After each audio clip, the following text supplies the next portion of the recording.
परेशान तो रहूंगा ना पार्वती, आखिर एक बेटी का बाप जो ठहरा। पार्वती, अब उसके हाथ पीले करने का समय आ गया है। पर हमारी आनंदी तो अभी सिर्फ 9 साल की है।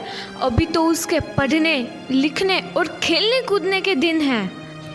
देख पार्वती, लड़कियां पराया धन होती है और जितना जल्दी इन्हें घर से विदा कर दे उतना अच्छा है। कल से आनंदी की पढ़ाई लिखाई बंद। पर बापू, इसमें मेरी क्या गलती है? आप मुझे पढ़ाई करने क्यों नहीं देते? तेरी गलती है कि तू एक लड़की है। लड़का होती तो क्या बापू? लड़का होती तो क्या? ए लड़की, ज्यादा जबान ना चला, नहीं तो जबान हलक से खींचकर बाहर निकाल दूंगा। बापू, मैं पढ़ लिख कर कुछ बनना चाहती हूँ। मेरी पढ़ाई ना रोको बापू। आनंदी, तुझे पढ़ना है तो पढ़, लेकिन सारी उम्र बाप की छाती पर यूं बोझ बनकर ना बैठ। पर बापू, अभी तो मेरी उम्र पढ़ाई लिखाई की है। मुझे पढ़ लिख कर डॉक्टर बनना है। पढ़ाई पढ़ाई पढ़ाई, आज तो तेरी इन किताबों का काम तमाम करके ही छोड़ूंगा। ये ले। नहीं बापू, मत फाड़ो बापू। हट छोरी। नहीं बापू, नहीं। बापू, ये तुमने क्या किया? तुमने मेरी इन किताबों को ही नहीं फाड़ा बापू, मेरी किस्मत फाड़ दी, मेरी किस्मत। ये कॉपी किताबें ना सिर्फ छोरों के हाथ में अच्छी लगती है, लड़कियों के हाथ में तो सिर्फ मेहंदी अच्छी लगती है, मेहंदी। पर बापू, मैं लड़की हूँ तो क्या हुआ? लड़का और लड़की तो हमारी दोनों आंखों के समान होते हैं। चुप कर आनंदी, और यह एहसान मान कि अब तक जिंदा है तू। कहीं बचपन में गला दबा कर मार दिया होता तो यह तेरी बकबक नहीं सुननी पड़ती आज। पर बापू, मुझे चूल्हा जलाना अच्छा ना लगे है। देख छोरी, जितना जल्दी हो तू चूल्हा जलाना सीख ले, उतना ही अच्छा है तेरे लिए।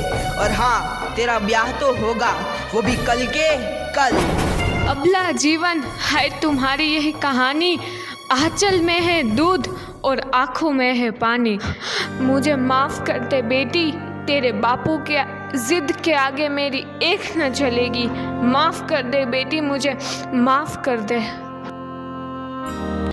इस प्रकार मात्र 9 वर्ष की छोटी उम्र में आनंदी का विवाह गोपाल राव जोशी से हो गया।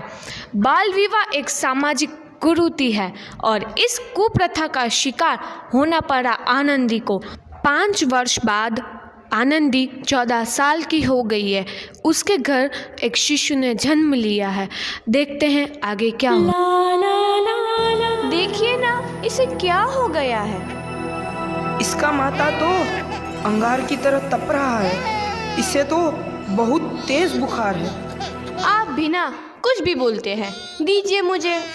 माधव, जल्दी से वैद्य जी को बुला के लाओ। जी, अभी बुला के लाता हूँ।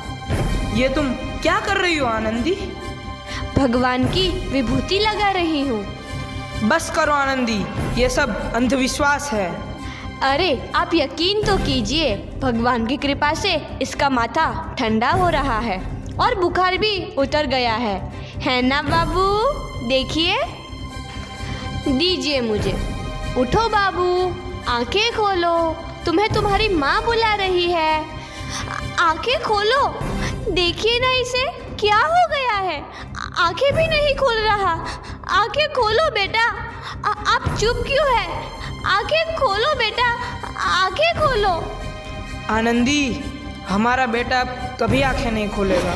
नहीं, ऐसा नहीं हो सकता। मेरे बेटे को मुझसे कोई नहीं छीन सकता, कोई नहीं छीन सकता। पागल मत बनो आनंदी। माधव,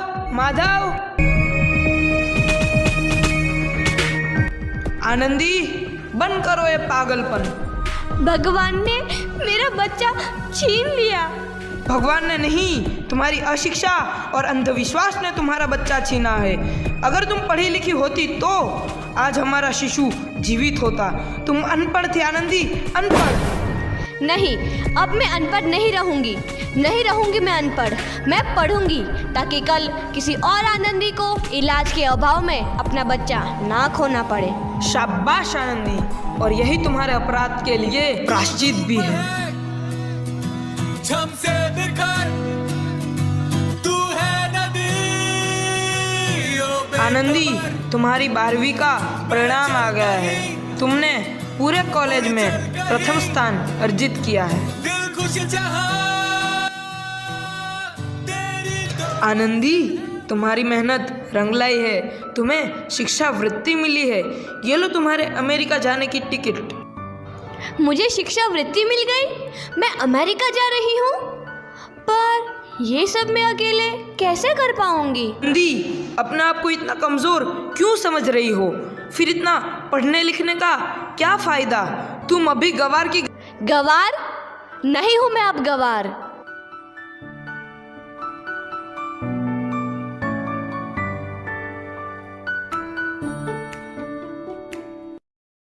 तो इस प्रकार 7 अप्रैल 1883 को आनंदी अमेरिका के पेंसिल्वेनिया के लिए रवाना हुई और 3 साल बाद उन्होंने डॉक्टर ऑफ मेडिसिन की उपाधि प्राप्त कर ली। इधर आनंदी के पिता की तबीयत बहुत खराब है। आगे क्या होता है देखते हैं। लगता है अब मेरे जाने का समय आ चुका है। अब मैं नहीं बचूंगा। ऐसा मत बोलो। शहर के सिटी हॉस्पिटल में अमेरिका से डिग्री लेकर कोई बड़ा डॉक्टर आया है। एक बार वहाँ चलकर दिखा लेते हैं। हाँ, सही बोला भैया। कम से कम दिल को तसल्ली तो मिल जाएगी। हाँ हाँ, चलो चलो जल्दी हॉस्पिटल चलते हैं।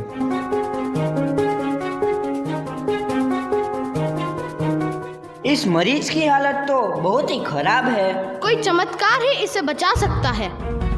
ऐसा मत बोलो भाई। डॉक्टर साहब कब तक आ जाएंगे? लो आ गई डॉक्टर मैडम। डॉक्टर मैडम जल्दी देखिए, मरीज की हालत बहुत ही खराब है।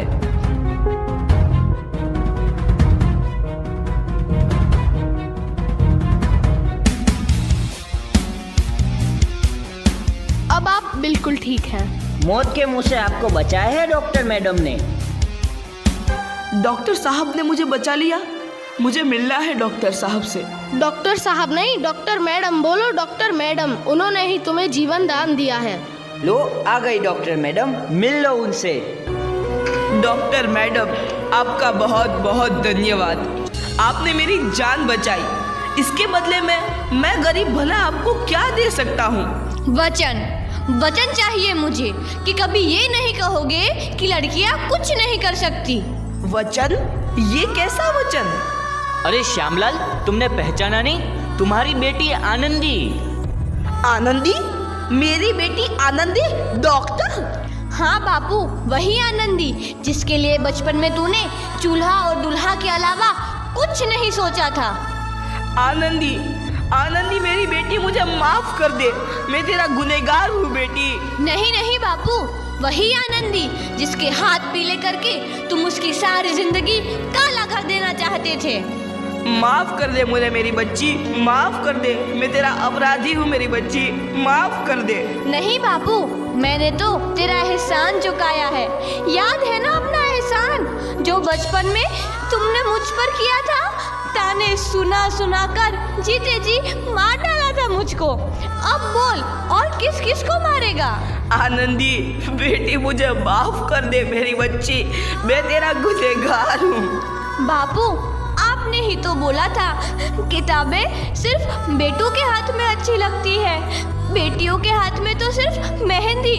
बेटों और बेटियों में फर्क करना दो आंखों में फर्क करने समान है। एक का पढ़ना और दूसरे का ना पढ़ना सामाजिक अंधकार है बापू, सामाजिक अंधकार। उपकार मांगता हूँ मैं तुझ जैसी बेटी का, जिसने सारी उम्र मुझसे कुछ ना मांगा तो सिर्फ बराबरी का दर्जा। वरना सच तो यह है कि मैं तेरी माफी के लायक भी ना हूँ। मुझ जैसा बाप तेरी बराबरी कर सके उसके मैं लायक भी ना हूँ मेरी बेटी, मैं लायक भी ना हूँ। अपने बापू को क्या माफ नहीं करोगी आनंदी? माफ़ कर दो आनंदी, माफ़ कर दो। सुबह का भूला यदि शाम को घर लौट आए तो उसे भूला नहीं कहते। बापू। तो इस प्रकार आनंदीबाई जोशी ने अपनी मेहनत और अटूट इरादे से न केवल भारत की पहली महिला डॉक्टर बनी, बल्कि आगे चल के उन लड़कियों के लिए सुनहरा रास्ता दिखा गई जो जीवन में कुछ करना चाहती थी।